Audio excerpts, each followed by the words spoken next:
అందరికీ నమస్కారం అండి. ఈరోజు వీడియో వచ్చేసి పెద్ద రొయ్యలండి, టైగర్ ఫ్రాన్స్ అంటారండి వీటిని.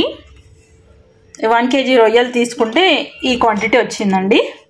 పొట్టు అంతా తీసి క్లీన్ చేశాక ఇది నేనేం చేశానంటే బాగా కడిగేసి ఇందులో పసుపు ఉప్పు వేసి బాగా కలిపి పెట్టానండి. అంతే అండి. ఇంకా కావాల్సిన పదార్థాలు ఆనియన్స్, ఒక 3 మీడియం ఆనియన్స్ తీసుకున్నానండి, 4 to 5 మిర్చి అండి, 3 medium size tomatoes, kaju 5 to 6 kajus వాటర్లో సోక్ చేసి పెట్టాను, టేస్ట్ చేస్తాను దీన్ని. ఇంకా మీకు తెలిసిన ఇంగ్రీడియంట్స్ ఏవని, మెంతం కూర స్పెషల్గా వేస్తాను ఇందులో, కడిగి పెట్టుకున్నాను కట్ చేసి. ఇంకొకటి ఏంటంటే ఒక ఆనియన్ పెద్ద సైజ్ తీసుకొని అందులో 2 పచ్చిమిరపకాయలు వేసి కొత్తిమీర వేసి లైట్ షాలో ఫ్రై చేసుకున్నాను. ఇది మిక్సీలో వేసి మిక్సీ పట్టుకుంటానండి.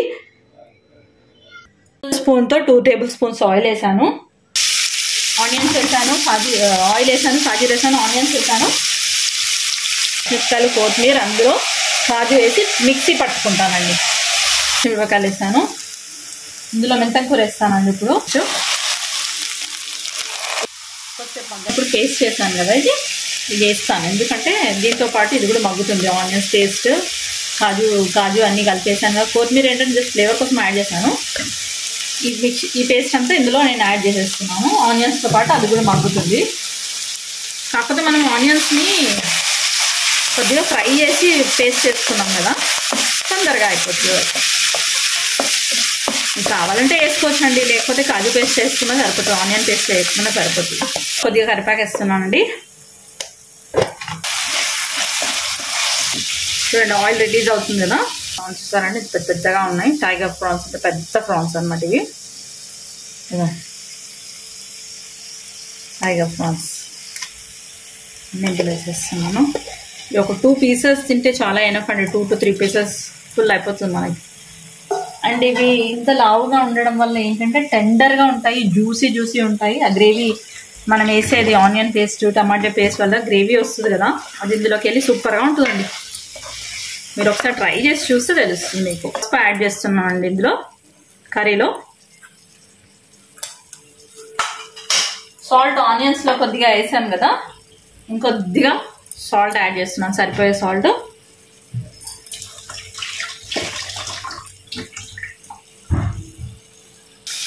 చూడండి ఆయిల్ బాగా రిలీజ్ అయింది. ఇప్పుడు కారం వేస్తున్నాను.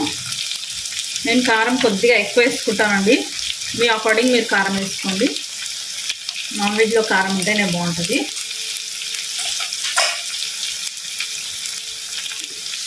మెల్లగా కలుపుకోండి, ఎందుకంటే రొయ్యలు బ్రేక్ అయ్యే ఛాన్స్ ఉంది కాబట్టి. చూడండి రెడీ అయిపోయింది అది. దాంట్లో నేను టమాటో ప్యూరీ వేస్తున్నాను. ఎక్కువ టమాటాలు వేస్తే కూడా బాగుంటుంది, అందుకనే చూసేసుకోండి.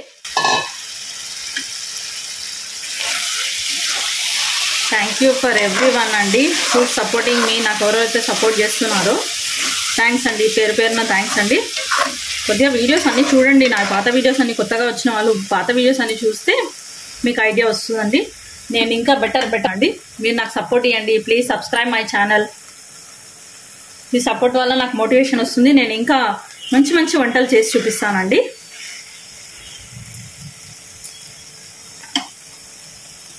ఇప్పుడు కొద్దిసేపు మూత పెట్టి కొత్తిమీర కొద్దిగా పుదీనా వేస్తానండి.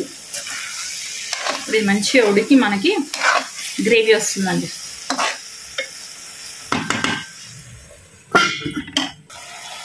చూడండి కర్రీ ఎలా అవుతుంది చూడండి, ఉడుకుతూ ఉంది కదా.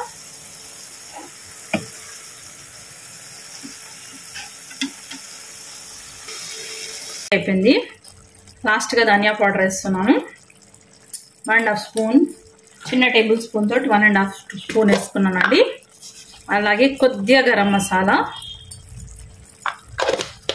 Finally coriander. కర్రీ రెడీ అయిందండి. చూడండి ఫ్రెండ్స్, కర్రీ రెడీ అయిపోయింది. సూపర్ యమ్మీగా ఉంటుంది. మీరు టెండర్గా ఉంటుందండి. మీరు చూస్తే కనుక జ్యూసీ ఉంటుంది రొయ్యలు తినేటప్పుడు, అండ్ సూపర్గా ఉంటుందండి మీకు. Thank you for watching. Please support my channel.